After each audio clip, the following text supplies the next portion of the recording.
Across the state, there's a lack of behavioral health providers. It's not a problem unique to Nebraska, but what's special about our situation are some of the solutions already making a difference. In the places where Nebraskans have the most need for mental health care, like prisons, there's the biggest need for staff. They're really stretched thin because of all those vacancies.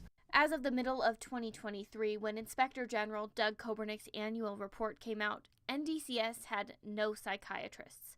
They were short 11 psychologists, 4 social workers, and 40 behavioral health practitioners. I've had a lot of people on the inside staff that express their concern about not being able to do that treatment side of things as much as they want to, which is concerning for me. But I know they're trying, but they just don't have the resources. This problem is not unique to NDCS. The Department of Health and Human Services told us they too have staff shortages that impact how many beds they can open. It's also a state and nationwide problem. So you have kind of this perfect storm of an increased need for services and a stagnant workforce, or even a decreased workforce, because we also did see some people leave the workforce during the pandemic.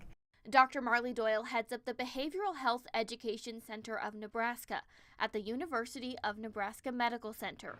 They focus entirely on improving our mental health workforce by reducing barriers, supporting students, and placing interns in those hard-to-fill facilities like jails. To date, we've had 104 students go through the program. And the impressive thing about it is that about 25% of those students actually took a job in the corrections setting. So that just goes to show that programs like this do work.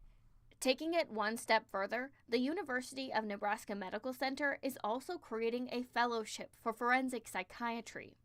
We as forensic psychiatrists work a lot with people who are involved in the criminal justice system. By this spring, the program's first fellow will be working in the Sarpy County Jail and traveling to other corrections facilities to do psychiatric evaluations. The goal really is to get people those services and treatment when they're just initially entering into the justice system, when those offenses are still at the really low level, before we see things escalating. Staff shortages don't just impact corrections or hospital settings. Those we spoke to said they see this in all areas of care, particularly in rural Nebraska. A beacon map shows more than 20 counties in Nebraska had 0 mental health providers in 2022, and many more counties have fewer than 17 providers.